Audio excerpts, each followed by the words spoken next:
नमस्कार दोस्तों। आज हम पढ़ेंगे ई गवर्नेंस। पहले हम समझते हैं कि गवर्नमेंट और ई गवर्नेंस में क्या अंतर है। गवर्नमेंट माने सरकार, ई गवर्नेंस माने गवर्नमेंट के द्वारा मुहैया कराने वाली सर्विसेज। आइए जानते हैं ये क्या होता है। सभी सरकारी कार्यों को ऑनलाइन सर्विस के माध्यम से जनता तक आसानी से पहुंचाना ई गवर्नेंस कहलाता है। भारत सरकार ने इलेक्ट्रॉनिक विभाग की स्थापना 1970 में की थी। 1977 में नेशनल इंफॉर्मेटिक्स सेंटर की स्थापना ई शासन की दिशा में पहला कदम था। आइए जानते हैं ई गवर्नेंस के अंतर्गत आने वाले कार्य, जैसे कि बैंकिंग सेवाएं, जीएसटी, बिजली, पानी, टेलीफोन, मोबाइल, डीटीएच इत्यादि, ऑनलाइन बिल भरना, पैन कार्ड, आधार कार्ड, राशन कार्ड, पासपोर्ट, जाति प्रमाण पत्र का सत्यापन, आयकर रिटर्न फिलिंग करना ऑनलाइन सर्विसेज में आता है। ट्रेन, बस, हवाई जहाज का टिकट ऑनलाइन बुक करना, ये भी ई गवर्नेंस में आता है। आइए जानते हैं ई गवर्नेंस के प्रकार। G2G government to government, G2C government to citizen, G2B government to business, G2E government to employment. चलिए जानते हैं इनके बारे में थोड़ा बहुत और। G2G यानी सरकार से सरकार।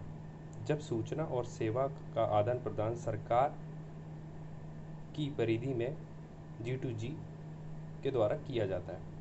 जैसे कि आप बैंक में जाते हैं, बैंक गवर्नमेंट सेक्टर है, बैंक का कुछ कागज़ डॉक्यूमेंट्स अगर कुछ लेना हो तो उनका खुद का एक सिस्टम है, खुद का एक पोर्टल है। चलिए जानते हैं G2C गवर्नमेंट टू सिटीज़न। यह सरकार से नागरिक को सीधा जोड़ती है। हम लोग बहुत सारी सेवाएं उपयोग करते हैं, जैसा कि मैंने अभी थोड़ी देर पहले बताया था। बैंकिंग सेवाएं, जीएसटी, बिल, पैन कार्ड, आयकर रिटर्न, इन सब की सेवाएं इसी पोर्टल में आती हैं। चलिए थोड़ा और जानते हैं। G2B गवर्नमेंट टू बिजनेस, यानी सरकार से बिजनेसमैन को डायरेक्ट जोड़ना। जिस ई टेंडर आपने सुना होगा, कई बार अखबार में पढ़ते होंगे, ई टेंडर आना, ये इसी के अंतर्गत आता है।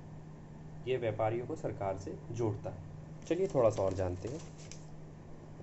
G2E G2E यानी सरकार और सरकार के जो कर्मचारी हैं उनको सीधा सरकार से जोड़ता है। जैसे कि आपने अभी सुना होगा EPFO, इसका एक एग्जाम्पल है सीधा। ये उनका एक पोर्टल होता है जिसमें रिटायर व्यक्ति जो होते हैं वो अपनी वेतन भत्ते चेक करते हैं, आया कि नहीं आया, रिटायरमेंट की राशि। देश में लागू किए हुए प्रमुख मॉडल जैसे कि कस्टम एंड एक्साइज, इससे कितना फ़ायदा हुआ है सरकार को। गवर्नमेंट ऑफ इंडिया 98% एक्सपोर्ट, 90 से 95 इंपोर्ट।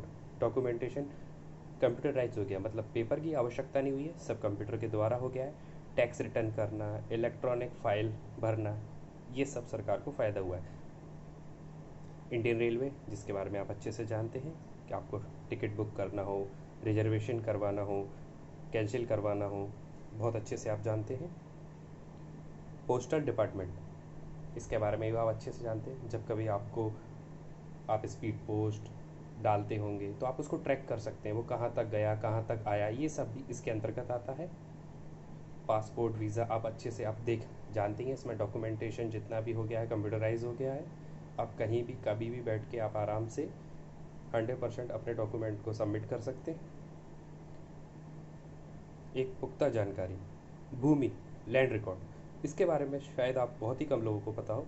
यह कर्नाटक सरकार ने लॉन्च किया था। यह ऐप आज पूरे देश में है, सबसे पहले कर्नाटक सरकार ने लॉन्च किया था, जिससे आप आजकल खसरा, खतौनी, ये सब जांच लेते हैं, देख लेते हैं कहाँ कौन भूमि का स्वामित्व है, कौन भूमि किसको बेच रहा है, कहाँ रजिस्ट्री हो रही है। ये इसी मॉडल पर आधारित है।